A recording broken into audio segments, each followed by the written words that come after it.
You have a deadline coming up, so you get out your computer and papers, you pick up your pencil, and you're ready to go, but for some reason, you can't seem to stay focused. No matter what you try, time simply goes by without you making real progress. How frustrating is this? I've been there before, and perhaps you have been as well. So in this video, we're going to discuss how to remove those distractions so you can still be successful. My name is Jun Yu. If you're new to the channel, welcome. If you're returning, welcome back. Let's face it, we live in the modern world, meaning that distractions are paramount. Those individuals that can stay focused absolutely have the upper hand. So I'm going to teach you how to gain that advantage in today's video. If you have any questions at all throughout the video, leave the comments below, give this video a thumbs up, and of course, subscribe. With that being said, sit back, relax, and enjoy this video. Number one, identify the sources of your distractions. You see, you and I are different, so what may distract me may not distract you, but it's important that you take an honest examination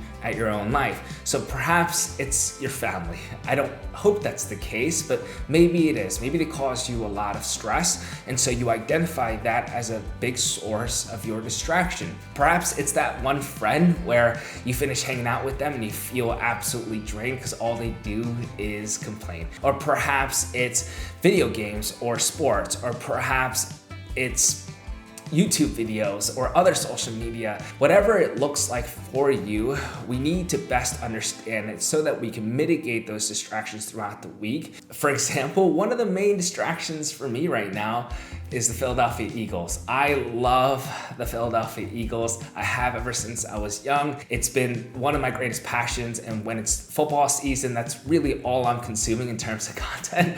Unfortunately, maybe fortunately, but it has been an awesome last few weeks because we've gained our momentum. It's important though that I get an opportunity to enjoy it, right? Because that is a passion of mine. I shouldn't feel guilty about it. So on Sundays when the games are on, I watch them. Throughout the week, I allow myself to consume some updates for them. But in my time blocking schedule, I ensure I allocate time for it. So when I'm in it, I'm not feeling guilty about it. I know that I can be fully present and enjoy my sports. But other times, I'm ensuring that I can get my work done, or I can be present in my relationships. And so it's important that we just have an understanding of the sources of our distractions so we can best manage them. And if they are things that we enjoy, we can still allocate time for it without feeling bad about it. Number two, the 2-minute digital decluttering. I find that it's really important to prime my brain for optimal focus, especially before my deep work sessions. So these 2 minutes are really important for me to curate an environment conducive to my success. Now, digitally, that means to close out any non-essential tabs or apps and have my do not disturb on. And physically, that means I am decluttering my workspace. Now, these 2 minutes may not seem all that important, but we have to remember that focus is a dynamic process, meaning that we don't just fall into focus and stay there. We actually come in and out of it. But our ability to remain focused wanes over time, so you do not want to amplify that risk by having a digital and physical environment that may distract you. So before you immediately jump into your work session and potentially regret it down the line, spend those first 2 minutes priming yourself so that you can have a higher likelihood of sustained success. Before we move on, I do want to be extremely clear. These tips will help you mitigate the distractions, but the reality of the matter is we do live in the modern world, and there's obviously no way for us to permanently disconnect ourselves from the distractions. So the distractions may always be a prevailing issue for us, and that's why we need to learn discipline. And yes, I did say learn discipline because I really do believe it to be a skill.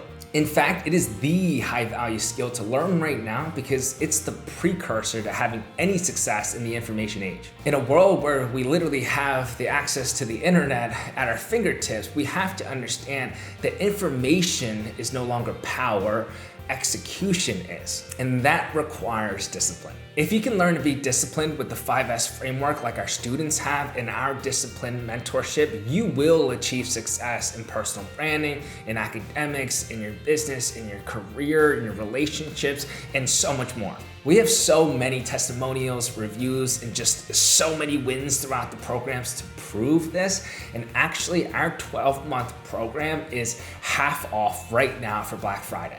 This comes out to be our lowest price ever at $15 a month. So you can click the banner above or the link in the bio to secure this offer. With that being said, let's move on to tip number 3.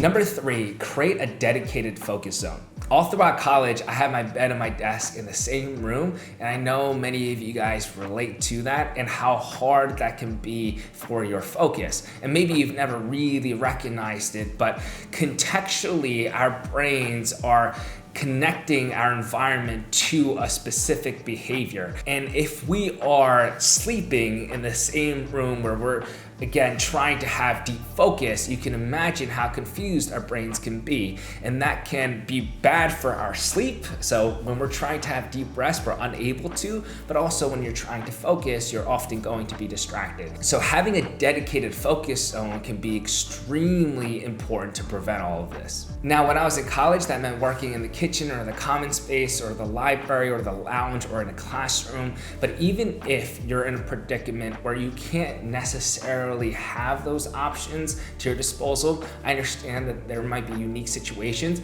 It's important that you, even in that room, create a dedicated focus spot. So you absolutely shouldn't be working in your bed. And it can really help for you to create an environmental cue for yourself. So often I would even get one of those dividers off of Amazon. Literally, it was like $10, and I would just put it up, and it would allow me to have that contextual cue to then start my work, right? And so I would have that divider and a little timer that I would use for the 5-minute rule, etc. And it would just be a great opportunity for me to know contextually it is time to focus. Now, even if you're in a situation where those options are not available to you and you have to work in the same room that you're sleeping in, it's important that you make still environmental distinctions between your sleep and your work. So in other words, you absolutely shouldn't be working in your bed. I know it's comfortable. I know those blankets are warm, but it is not worth it. Number 4, practice a distraction dump. There's a lot to prep for in regards to my position as the judge for the Red Bull Basement World Final in Tokyo here in a little bit. There's a lot to prep for in terms of Black Friday for our business. There's a lot to do for our mentorship program. So there's a lot ongoing on my plate. So when I even try to sit down and film YouTube videos, there's like a trillion things going on in my head. But in order for me to have a successful filming session, I need to get those distractions out. And that's what a distraction dump can be really helpful for. So I have my whiteboard, so I would just go up and start writing all the things that are on my mind, and I would start to categorize it. And when you have it on paper, or in this case on a whiteboard, and you have that distance between you and your thoughts, you often can best rationalize with it. And when I look at it, I'm like, all right, it's not as much as I originally thought that it was, and it gives me a little bit more clarity and removes those distractions. So when I'm filming this video, I have that focus, so hopefully I'm doing a pretty good job, and you can be the judge of that. Number 5, create a structured routine. Mel Robbins has this incredible quote that goes, "Never let your mood dictate what you do. You have to take action first because movement changes your mood." And I found that to be extremely true in my life. So think about what a structured routine actually allows you to do. It creates these subconscious habits that cause you to move. And when you do move, you gain that momentum that you need to have a successful day that mitigates those risks. And think about what happens when you don't have a routine.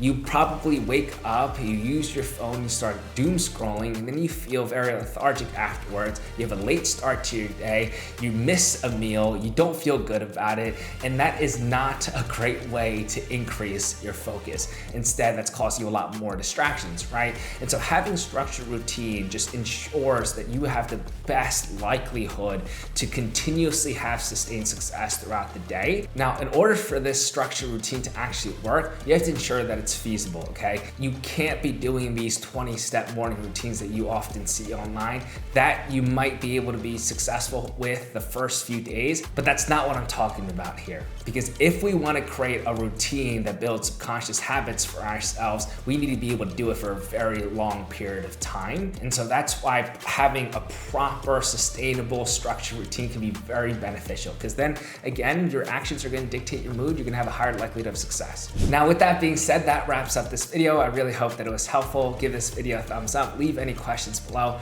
and of course, subscribe. Until next time, please take care of yourselves, and I'll see you all at the top.